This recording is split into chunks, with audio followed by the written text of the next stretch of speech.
श्री शिव महापुराण शतरुद्र संहिता अथाष्टमोऽध्यायः भैरवावतार वर्णन। नंदीश्वरवाच स्नत कुमार सर्वज्ञ शृणु त्वं भैरवीं कथां यस्याः श्रवणमात्रेण शैवी भक्तिर्दृढ़ा भवेत्। नंदीश्वर बोले, हे सनत कुमार, हे सर्वज्ञ, अब आप भैरव की कथा सुने जिसके सुनने मात्र से शिव भक्ति सुस्थिर हो जाती है। भैरवः पूर्णरूपो हि शंकरस्य परात्मनः मूढास्तंभे न जानन्ति मोहिताः शिवमायया। भैरव जी परमात्मा शंकर के पूर्ण रूप हैं। शिव जी की माया से मोहित मूर्ख लोग उन्हें नहीं जान पाते। सनत कुमार नो वेत्ति महिमानं महेशितुः चतुर्भुजोऽपि विष्णुर्वै चतुर्वक्त्रोऽपि वै विधिः। हे सनत कुमार, चतुर्भुज विष्णु तथा चतुर्मुख ब्रह्मा जी भी महेश्वर की महिमा को नहीं जान पाते हैं। चित्रमत्र न किंचित् वै दुर्गेया खलु शांभवी तया सम्मोहिताः सर्वे नाचयन्त्यपीतं परम्। इसमें कोई आश्चर्य नहीं है, क्योंकि शिव जी की माया दुर्गे है। उसी माया से मोहित होकर ये सभी संसारी लोग उन परमेश्वर की पूजा नहीं करते हैं।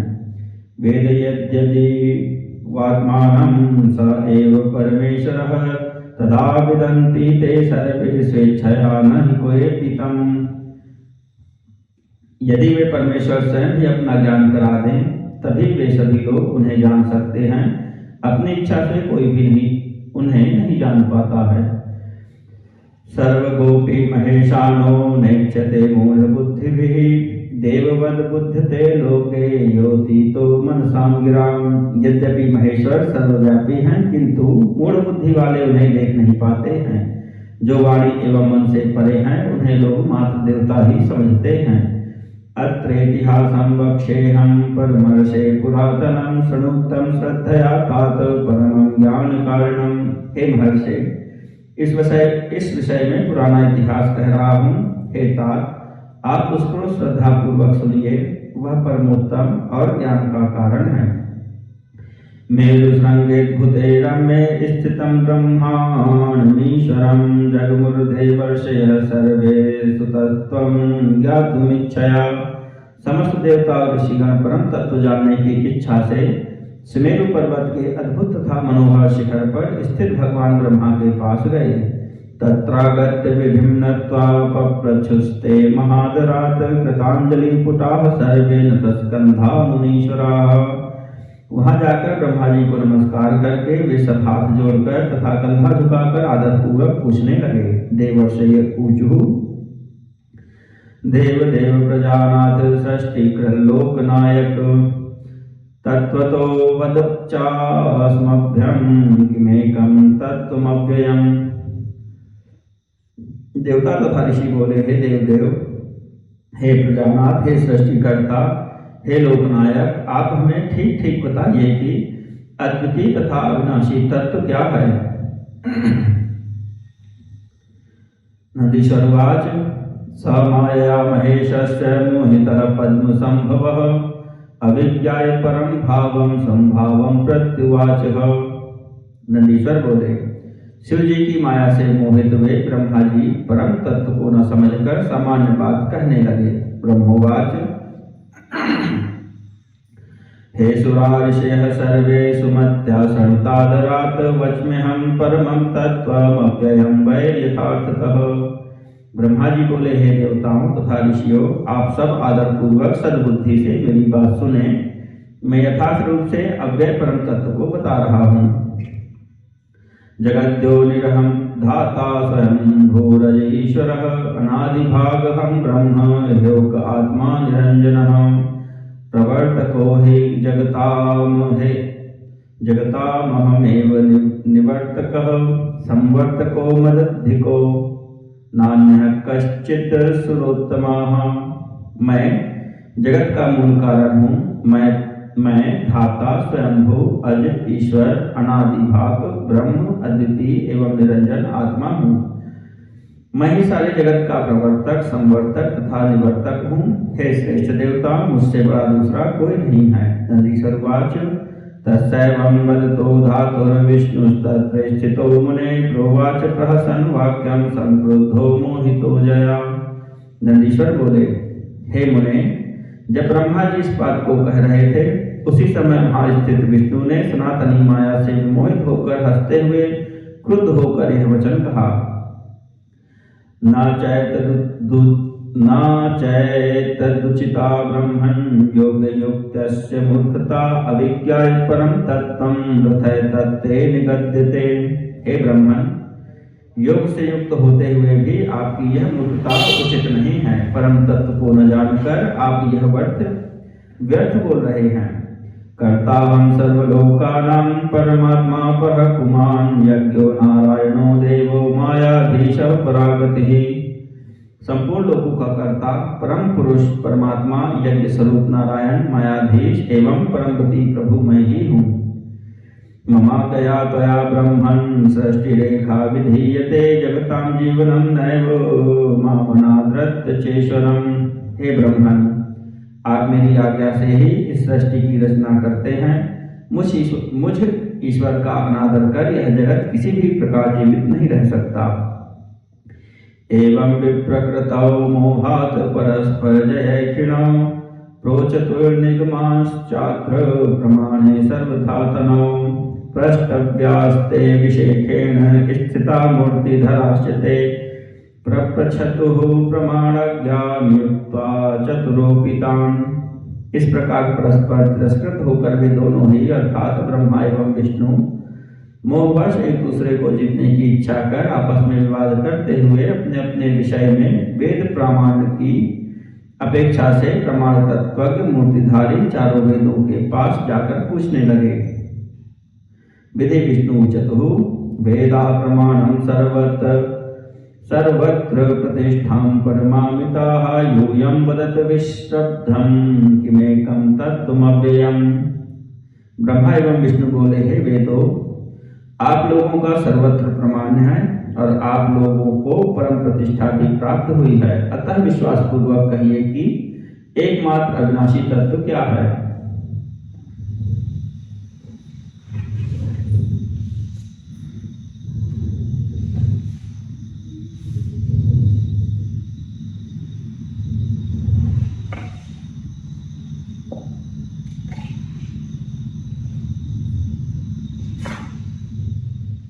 नंदीश्वरवाच इत्याकर्णतयोर्वाचं पुनस्ते एकादयः अवदंस्तत्त्वतः सर्वे परेशं संस्मरन् प्रभुं।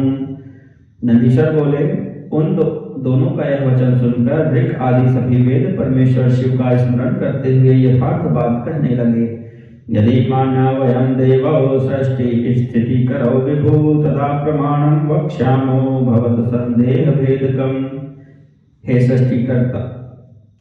सृष्टि स्थिति कर्ता सर्वव्यापी देवो, यदि हम आप लोगों को मान्य हैं तो आप लोगों के संदेह को दूर करने वाले प्रमाण को हम लोग कह रहे हैं। नंदीश्वर वाच श्रुत्युक्त विधिमाकर्ण्य प्रोचतुस्तौ सुरौ श्रुतिः युष्मदुक्तं प्रमाणं नो किं तत्त्वं सम्यगुच्यताम्। नंदीश्वर बोले, वेदों के द्वारा कही गई विधि को सुनकर ब्रह्मा एवं विष्णु ने वेदों से कहा कि जो कुछ भी आप लोग कहेंगे वही प्रमाण हम लोग मान लेंगे। अतः तत्व क्या है इसे भली भांति कहें। ऋग्वेदवाच यदन्तः स्थानि भूतानि यतः सर्वं प्रवर्तते यदाहुः परमं तत्त्वं स रुद्रस्त्वेक एव हि। ऋग्वेद बोला, जिसके भीतर संपूर्ण भूत स्थित हैं, जिनसे सब कुछ प्रवृत्त होता है एवं जिन्हें परम तत्व कहते हैं वे एकमात्र रुद्र ही हैं। यजुर्वेदवाच यो यज्ञैर्हिलैरीशो योगेन च समीज्यते येन प्रमाणं खलु नः स एकः सर्वदृक् शिवः। यजुर्वेद बोला, मनुष्य योग एवं समस्त यज्ञों के द्वारा जिन ईश्वर की आराधना करता है और जिनसे निश्चय ही हम लोग प्रमाणित हैं वे एकमात्र सबके दृष्टा शिव ही परम तत्व हैं। सामवेदवाच येनेदं ब्रह्मते विश्वं योगिभिर्यो विचिन्त्यते यद भाषा भासते विश्वम स एकस्त्रयंबकः परः। सामवेद बोला, यह जगत जिनके द्वारा भ्रमण कर रहा है, योगी जन जिनका चिंतन करते हैं और जिनके प्रकाश से यह संसार प्रकाशित हो रहा है, वे एकमात्र त्रयंबक शिव ही परम तत्व हैं। अथर्वणवेद उवाच यं प्रपश्यन्ति देवेशं भक्त्यनुग्रहिणो जनाः तमाहुरेकं कैवल्यं शंकरं दुःखतः परम्। अथर्ववेद बोला, जिनकी भक्ति का अनुग्रह प्राप्त कर भक्तजन उनका साक्षात्कार करते हैं, उन्हें दुख रहित एवं कैवल्य स्वरूप एकमात्र शंकर को परम तत्व कहा गया है।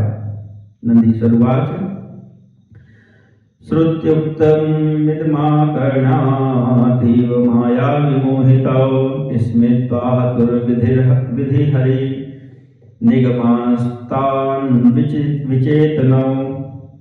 नंदीश्वर बोले, वेदों का यह वचन सुनकर शिव जी की माया से अत्यंत विमोहित ब्रह्मा एवं विष्णु अचेत से हो गए। फिर मुस्कुराकर उन वेदों से कहने लगे, विधिहरि उचतुः हे वेदाः किमिदं यूयं भाषन्ते गतचेतनाः किं जातं बोध सर्वं हि नष्टं सुवैनं पदम्। ब्रह्मा एवं विष्णु बोले, हे वेदों, आप लोग चेतनाहीन होकर क्या प्रलाप कर रहे हैं? आज आप लोगों को क्या हो गया है? अवश्य ही आप लोगों का सारा श्रेष्ठ ज्ञान नष्ट हो गया है। कथं प्रमथनाथौसौ रममाणो निरन्तरं दिगंबरः पीतवर्णो शिवया धूलिधूसरः विरूपवेको जटिलो रखगो व्यालभूषणः परं ब्रह्मत्वमापन्नः क्वच तत्संगवर्जितम्। प्रमथनाथ दिगंबर पीतवर्ण वाले धूल धूसरित निरंतर पार्वती के साथ रमण करने वाले अत्यंत विकृत रूप वाले जटाधारी बैल पर सवारी करने वाले तथा सर्पों का आभूषण धारण करने वाले वे शिव निसंग परम ब्रह्म किस प्रकार हो सकते हैं? इत्युदीरितमाकर्ण प्रणवः सर्वगस्तयोः अमूर्तो मूर्तिमान प्रीत्या जृंभमाण उवाच तौ। उस समय उन दोनों की इस बात को सुनकर सर्वत्र व्यापक तथा निराकार प्रणव ने मूर्तिमान प्रकट होकर उनसे कहा, प्रणव उवाच नाहीशो भगवान् शक्त्या ह्यात्मनो व्यक्तिरिक्तया कदाचिद्रमते रुद्रो लीला रूपधरो हरः। प्रणव बोला, लीला रूपधारी हर भगवान रुद्र अपनी शक्ति के बिना कभी भी रमण करने में समर्थ नहीं होते। असौ हि परमेशानः स्वयं ज्योतिः सनातनः आनंद रूपा तस्यैखा शक्तिर्नागन्तुकी शिवा। ये परमेश्वर शिव सनातन तथा स्वयं ज्योति स्वरूप हैं और ये शिवा उन्हीं की आह्लादनी शक्ति हैं, अतः आगंतुक नहीं है, अपितु उन्हीं के समान नित्य तथा उनसे अभिन्न है। नंदीश्वरवाच इत्येवं मुक्तोऽपि तदा विधेर्विष्णोश्च वै तदा नाज्ञानमगमन्नाशं श्रीकण्ठश्चैव मायया प्रादुरासीत् ततो ज्योतिरुभयोरन्तरे महत् पूरयन्निजया भासा द्यावा भूम्योर्यदन्तरम्। नंदीश्वर बोले, उस समय ओंकार के उस प्रकार कहने पर भी शिव माया से मोहित ब्रह्मा एवं विष्णु का ज्ञान जब दूर नहीं हुआ, तब उसी समय अपने प्रकाश से पृथ्वी तथा आकाश के अंतराल को पूर्ण करती हुई एक महान ज्योति दोनों के बीच में प्रकट हो गई। ज्योतिर्मंडल मध्यस्थो ददृशे पुरुषाकृति विधिक्रतुभ्यां तत्रैव महाद्भुत तनुर्मुने। हे मुने, उस ज्योति समूह के बीच में स्थित एक अत्यंत अद्भुत शरीर वाले पुरुष को ब्रह्मा एवं विष्णु ने देखा। प्रज्वलाथ कोपेन प्रज्वलाथ कोपेन ब्रह्मणः पंचमं शिरः आवयोरन्तरे कोशौ बिभ्रयात् पुरुषाकृतिम्। तब क्रोध के कारण ब्रह्मा जी का पांचवा सिर जलने लगा कि हम दोनों के मध्य यह पुरुष शरीर को धारण किए कौन है? विधि संभावयेत्यावत्तावत् स त्रिविलोचनः द्रष्टक्षणेन च महापुरुषो नीललोहितः त्रिशूलपाणिर्भालाक्षो नागोटोपविभूषणः हिरण्यगर्भस्थं दृष्ट्वा विहसन प्राह मोहितः। जब तक ब्रह्मा जी यह विचार कर ही रहे थे कि इतने में उसी क्षण वह महापुरुष त्रिलोचन नीललोहित सदाशिव के रूप में दिखाई पड़ा। हाथ में त्रिशूल धारण किए, मस्तक पर नेत्र वाले, सर्प एवं चंद्रमा को भूषण के रूप में धारण किए उन्हें देखकर मोहित हुए ब्रह्मा जी हंसते हुए कहने लगे। ब्रह्मवाच नीललोहित जाने तां मां भैशीष चंद्रशेखर भालस्थलान् मम पुरा रुद्रः प्रादुर्भूत भवान् रोदनाद रुद्र नामापि योजितोऽसि मया पुरा मामेव शरणं याहि पुत्र रक्षां करोमि ते। ब्रह्मा जी बोले, हे नीललोहित, हे चंद्रशेखर, मैं तुम्हें जानता हूँ, डरो मत। तुम पूर्व समय में मेरे ललाट प्रदेश से रोते हुए उत्पन्न हुए थे। पहले मैंने ही रोने के कारण तुम्हारा नाम रुद्र रखा था। हे पुत्र, मेरी शरण में आओ, मैं तुम्हारी रक्षा करूंगा। नंदीश्वरवाच अथेश्वरः पद्मयोनेह श्रुत्वा गर्भवतीं गिरं चुकोपातीव च तदा कुर्वन्नीव लयं मुने। नंदीश्वर बोले, हे मुने, उसके बाद ब्रह्मा की अहंकार युक्त वाणी सुनकर शिव जी अत्यंत क्रोधित हुए। उस समय ऐसा प्रतीत हो रहा था मानो प्रलय कर देंगे। सकोपतः समुत्पाद्य पुरुषं भैरवं क्वचित् प्रज्वलन्तं सुमहसा प्रीत्या च परमेश्वरः।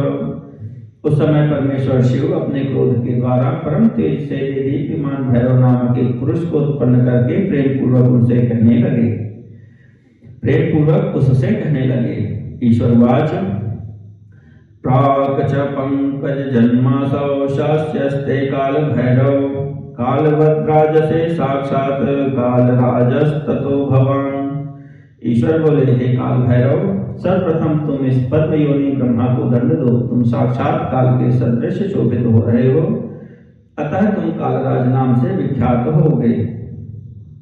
विश्वंभर तुम समर्थोसि भरणाद भैरवः स्मृतः त्वत्तो भेष्यति कालोऽपि ततस्त्वं काल भैरवः। तुम संसार का पालन करने में सर्वथा समर्थ हो, उसका भरण पोषण करने में तुम भैरव कहे गए हो। तुमसे काल भी डरेगा, अतः तुम काल भैरव कहे जाओगे। आमर्दयिष्यति भवान् रुष्टो दुष्टात्मनो यतः आमर्दक इति ख्यातिं ततः सर्वत्र यास्यसि। तुम रुष्ट होने पर दुष्टात्माओं का मर्दन करोगे, इसलिए सर्वत्र आमर्दक नाम से विख्यात होगे। यतः पापानि भक्तानां भक्षयिष्यसि तत्क्षणात् पाप भक्षण इत्येव तव नाम भविष्यति। तुम भक्तों के पापों का तत्काल भक्षण करोगे, इसलिए तुम्हारा नाम पाप भक्षण ही होगा। या में मुक्तिपुरी काशी सर्वाभ्योऽपि गरीयसे आधिपत्यं च तस्यास्ते कालराज सदैव हि तत्र। ये पादकिन्रास्ते खां शास्ता त्वमेव हि शुभाशुभं च तत्कर्म चित्रगुप्तो लिखिष्यति। हे कालराज, सभी पुरियों से श्रेष्ठ जो मेरी मुक्तिपुरी काशी है, तुम सदा उसके अधिपति बनकर रहोगे। वहाँ जो पापी मनुष्य होंगे उनके शासक तुम ही रहोगे। अपने अच्छे बुरे कर्म को चित्रगुप्त लिखेंगे, उनके अच्छे बुरे कर्म को चित्रगुप्त लिखेंगे। नंदीश्वरवाच एतान् वरान् प्रगृह्याथ तत्क्षणात् काल भैरवः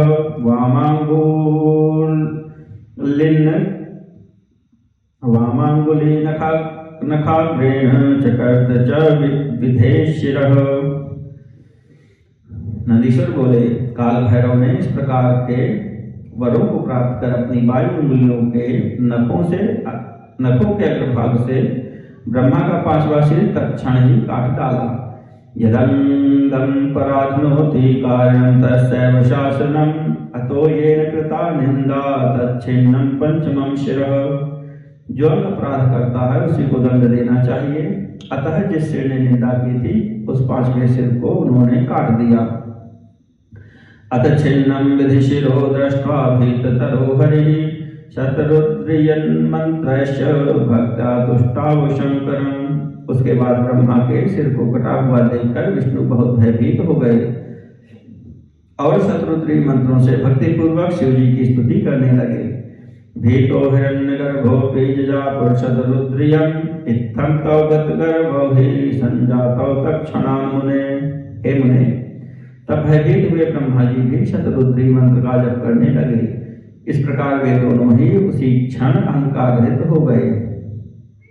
परब्रह्म शिव साक्षात् सच्चिदानंद लक्षणः परमात्मा गुणातीत इति ज्ञानं वापतुः।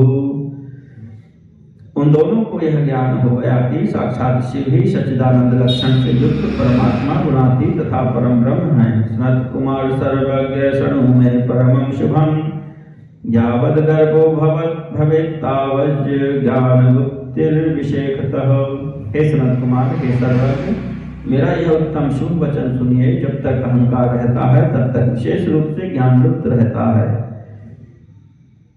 तत्वाभिमानं पुरुषो जानाति परमेश्वरं गर्विणं हन्ति विश्वेशो जातो गर्वापहारकः। अहंकार का त्याग करने पर ही मनुष्य परमेश्वर को जान पाता है।